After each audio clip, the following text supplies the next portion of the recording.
Tragic incident. 7-year-old girl killed by collapsing iron gate. Qaeda News. In a devastating incident on Sunday evening, 7-year-old Karina Prasad, a student at Skeldon Primary School, was killed when an iron sliding gate collapsed on her at the Taj Mahal Hotel and Bar in Corriverton, Berbice. The tragedy occurred around 8:30 p.m. Karina was quickly transported to Skeldon Public Hospital, where she was pronounced dead by a doctor upon arrival. Karina lived with her aunt, 40-year-old Maharani Ramnarine, the manager of the hotel. Ramnarine has cared for Karina since she was 4 months old, following her biological mother's abandonment. She received permission from Karina's father, 32-year-old Raysham Prasad, to take custody of the child. Ramnarine, who relocated from Essequibo to Berbice for work, had recently rented a house but often spent time at the hotel due to her job. On the night of the incident, she was closing up when she heard Karina call out to her. Upon rushing to her niece, she found Karina on the ground, injured and bleeding from her head, after the heavy gate had fallen on her. The police reported that the iron sliding gate, constructed of hollow section metal, weighs approximately 250 pounds. Ramnarine called for help, and bystanders assisted in lifting the gate off Karina. Authorities arrived at the hospital to find Karina had already been pronounced dead. Preliminary examinations revealed a cut on her forehead. The police are currently reviewing CCTV footage from the hotel and have begun taking statements as part of their ongoing investigation. This tragic event has left the community and the family in mourning as they come to terms with the loss of a young life. Further updates will be provided as the investigation unfolds. Guyana earned $989.9 million in gold production for 2024. Newsroom. In 2024, Guyana experienced a significant boost in its gold production, earning a total of $989.9 million. This increase is attributed to key stakeholders in the gold industry restarting and expanding their operations. The gold sector produced 434,067 ounces in 2024, compared to 432,113 ounces in 2023. Minister of Natural Resources Vikram Barrett announced that this growth represents an increase in revenue of over $180 million, which he described as an encouraging sign for our country, for the sector and stakeholders during a year-end press conference on Tuesday. Despite these successes, the sector has faced challenges, including flooding, drought, and labor shortages. Minister Barrett noted that many medium-scale miners had left the sector to pursue opportunities in the oil, gas, and construction industries but are now returning to mining. We are working with stakeholders to increase and restart their operations once again, Barrett stated. Looking ahead to 2025, special attention will be directed towards assisting small and medium-scale miners to improve their recovery rates.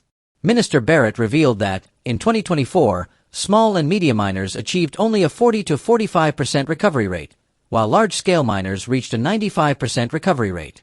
To address this disparity, the Guyana Geology and Mines Commission has been tasked with enhancing monitoring across the mining sector, which is critical for increasing production. Additionally, several new small-scale mining lots were allocated in 2024 across regions 1, 7, and 8, granting almost 500 small miners access to their own lands. The government of Guyana remains committed to fostering a robust mining sector that supports sustainable economic growth and development. Guyana's Constitution should be taught in schools. Attorney General. Guyana Times. The Attorney General and Legal Affairs Minister, Anil Nandlall, SC, has highlighted the critical need to incorporate the teaching of Guyana's Constitution into the school curriculum. During a recent outreach in Campbelltown Village, Madhya, Nandlall articulated that enhancing public awareness of the law is integral to strengthening the nation's legal framework. I think our Constitution should be taught in our schools. We may have to adjust our curriculum to accommodate it, he stated while addressing a gathering in Region 8, Potaro Siparuni, last Saturday, as reported by the Department of Public Information, DPI. Minister Nandlall emphasized that this initiative would empower students from an early age with a fundamental understanding of the Constitution and its essential elements. I believe that we can begin to teach that as early as possible in our education system. It will require some adjustments because we would have to train our teachers first in that regard and then move in that direction, he noted. The push to include constitutional education aligns with the ongoing transformation in Guyana's education sector, which aims to equip students with the critical skills and knowledge necessary to navigate the challenges and opportunities of the 21st century. This initiative reflects the government's commitment to fostering an informed citizenry capable of understanding their rights and responsibilities under the law. Relocation of Dorcas Club Nursery School pupils. Following the discovery of a highly unsafe environment for both teachers and students at the rented facility of the Dorcas Club Nursery School, the Ministry of Education has initiated alternative arrangements for the relocation of its pupils. This decision comes after the building was found to have serious infrastructural issues in August 2024, which posed significant safety risks.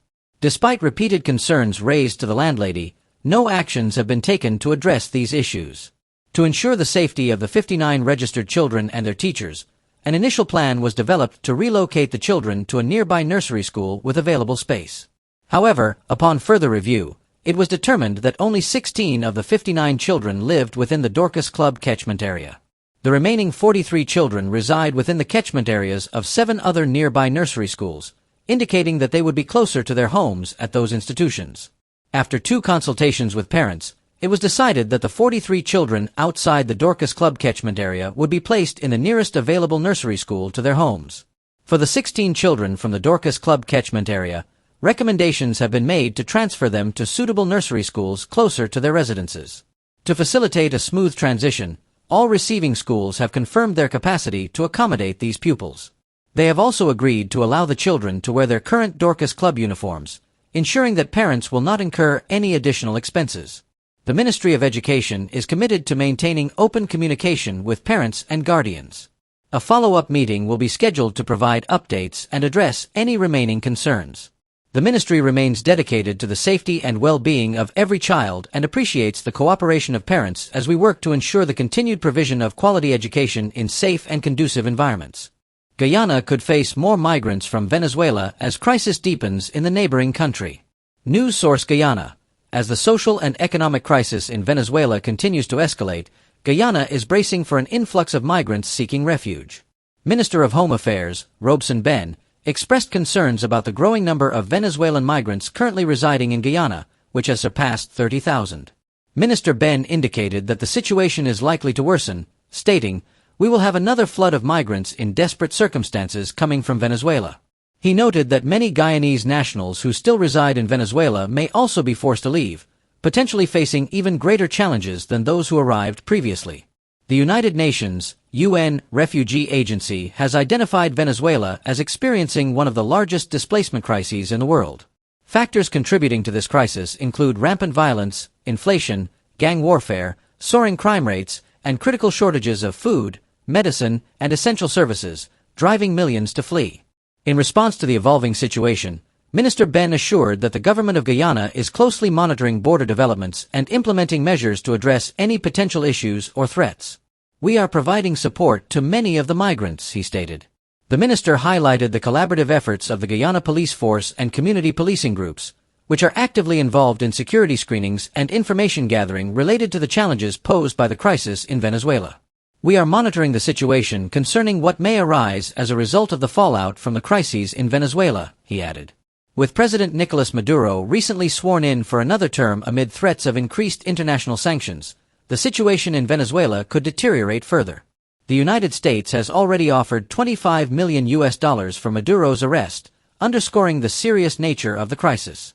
The government of Guyana remains committed to supporting those fleeing Venezuela and addressing the challenges posed by the ongoing migration crisis.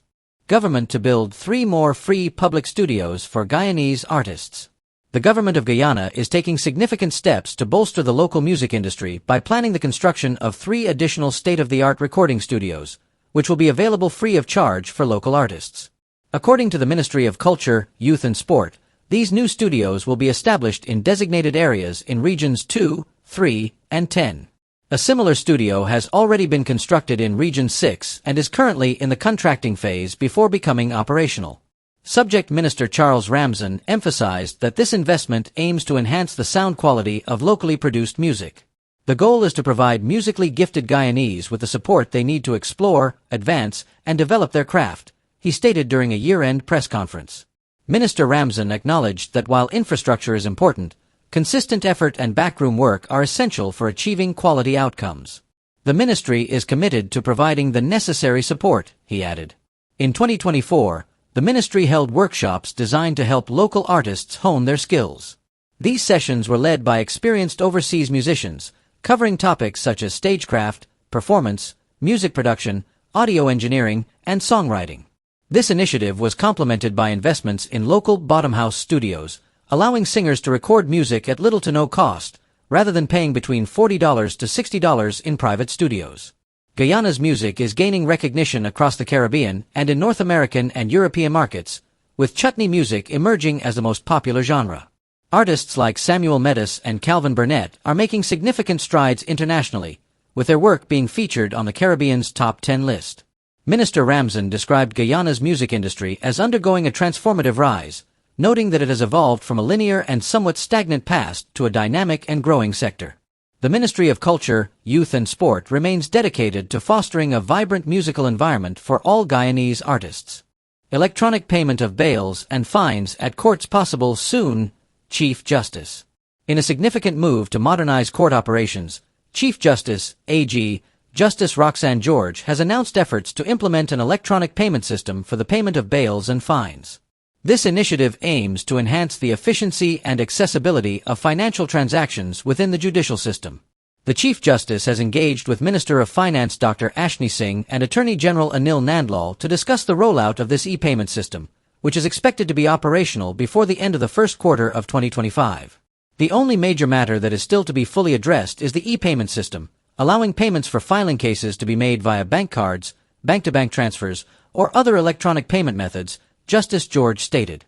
Addressing the opening of law year 2025, Justice George expressed optimism about the timely implementation of this system, stating, "I am hopeful for positive results before the end of this quarter." She emphasized that the new platform would not only save time but also reduce delays in the judicial process.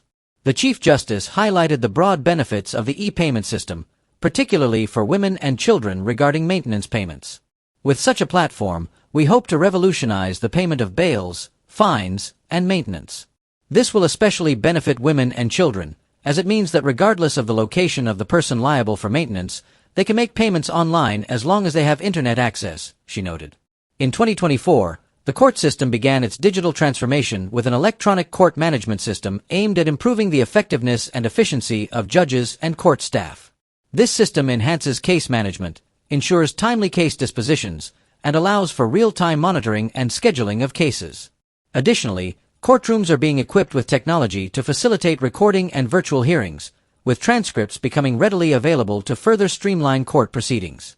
The Ministry of Justice remains committed to advancing the judicial system through innovative solutions that enhance accessibility and efficiency for all users. Bar Association President calls for confirmation of Justices Cummings and George as Chancellor and Chief Justice. News source Guyana, Kamal Ramkaran, President of the Bar Association of Guyana, has made an urgent call for the confirmation of Acting Chancellor, Justice Yannette Cummings, and Acting Chief Justice, Justice Roxanne George, in their respective judicial positions. Both justices have been serving in these roles since 2017. During his address at the opening of the 2025 law year held at the Supreme Court, Ramkaran highlighted the troubling reality that Guyana has been without a confirmed chancellor for 20 years and without a confirmed chief justice for nearly a decade. This situation is untenable and unacceptable, Ramkaran stated, addressing an audience that included senior members of the judiciary, attorneys, and members of the diplomatic community. He emphasized that the Constitution clearly defines the process for appointing the Chancellor and Chief Justice, stating, Article 127(1) of the Constitution says that the Chancellor and Chief Justice shall each be appointed by the President after obtaining the agreement of the Leader of the Opposition. There is nothing complicated about that.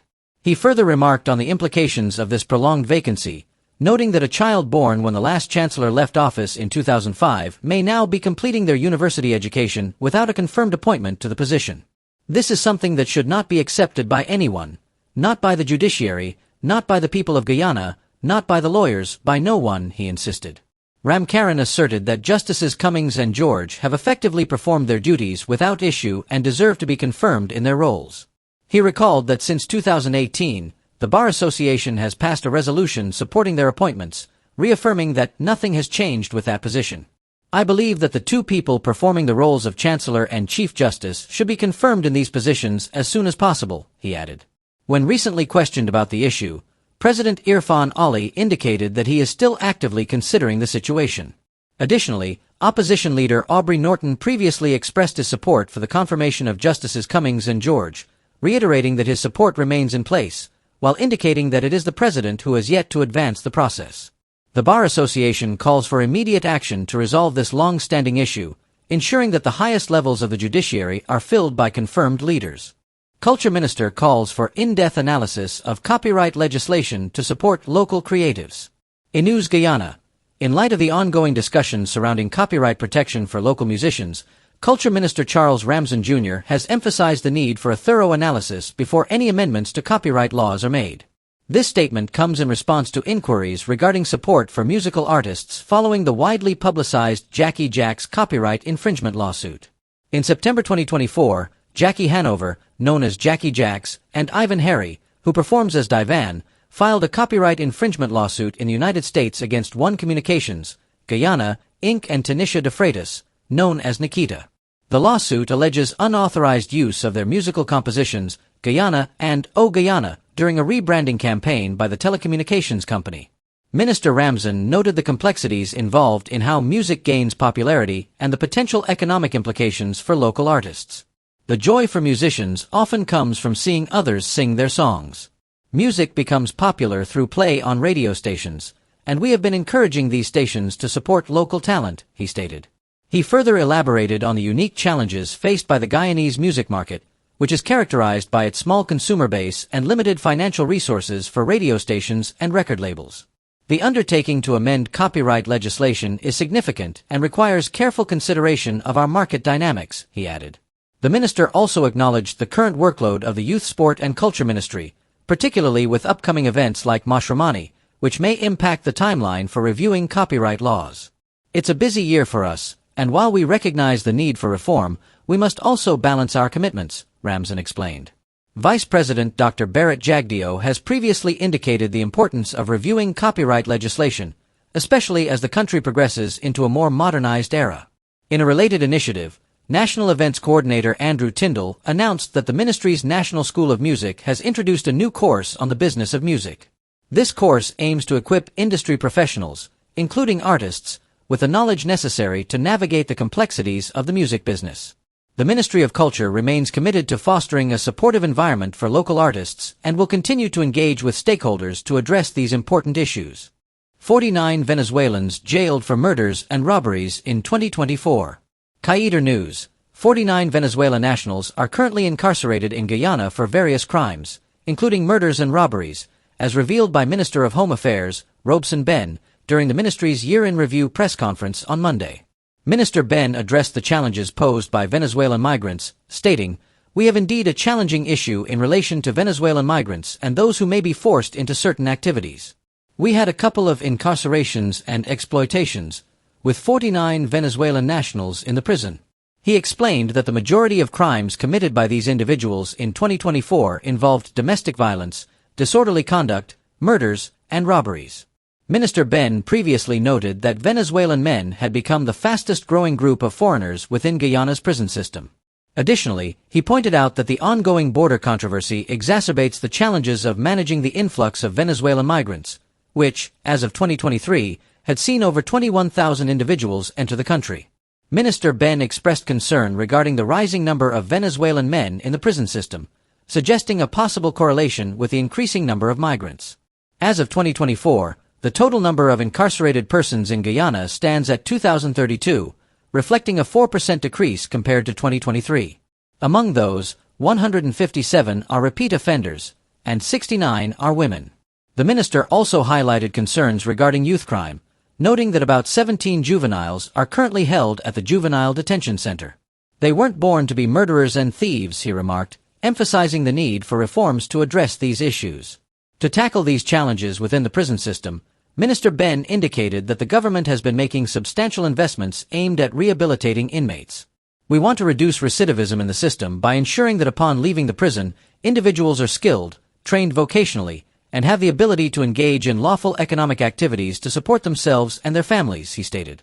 He elaborated on the rehabilitation efforts, explaining that inmates involved in rehabilitative activities will receive compensation. Furthermore, those who gain vocational skills will be provided with the necessary tools to start working upon their release, whether independently or in partnership with others in lawful endeavors. Minister Ben also pointed to improvements being made to the prison system to enhance security and rehabilitative opportunities, including ongoing renovations at the prison headquarters in Lusignan, the completion of Phase 2 of the Mazaruni prison, and the anticipated completion of the new Amsterdam prison in 2025. Guyana records 225 oil lifts in 2024. Newsroom. Guyana achieved a significant milestone in its oil production in 2024, recording a total of 225 oil lifts from the Stabroek Block. Among these, 28 lifts were allocated to the government of Guyana, as announced by Minister of Natural Resources, Vikram Barrett. The lifts were sourced from 3 floating production storage and offloading FPSO vessels, 7 from the Liza Destiny, 11 from the Liza Unity, and 10 from the Prosperity FPSO, with each lift representing 1 million barrels of oil. While the total earnings from these oil lifts have not yet been disclosed due to ongoing sales and verification processes, Minister Barrett emphasized that the market price of oil determines the value of each lift. There is no fixed price for a lift. It depends on the market price, he stated. In a noteworthy development, Guyana is now receiving a premium of over $1 per barrel for crude marketed from the Destiny FPSO, marking a first for the nation since it began oil production. Minister Barrett elaborated, "When we started out in 2020, Shell was marketing our crude, and we were paying them. Now, BP Energy and JE Energy are paying us a premium to offtake our crude. The ability to attract a premium payment indicates the quality of Guyana's crude and its enhanced position in the global oil market." Minister Barrett remarked, "I don't think there are many countries, especially small producers, that can attract a premium like Guyana." In financial terms, Guyana's earnings from oil sales in the first half of 2024 totaled approximately $1,220.6 million, as reported in the Ministry of Finance's mid-year report. During this period, the government received 15 lifts of profit oil from the 3 producing FPSOs. Additionally, the government accrued $162.4 million in royalties related to production and sales from the final quarter of 2023 and the first quarter of 2024. As of early 2024, the government had anticipated 25 lifts of oil, expecting to earn $2,292.1 million from oil sales and $353.8 million in royalties. The closing balance for the Natural Resource Fund, NRF, is projected to be approximately $3,154.9 million at the end of 2024.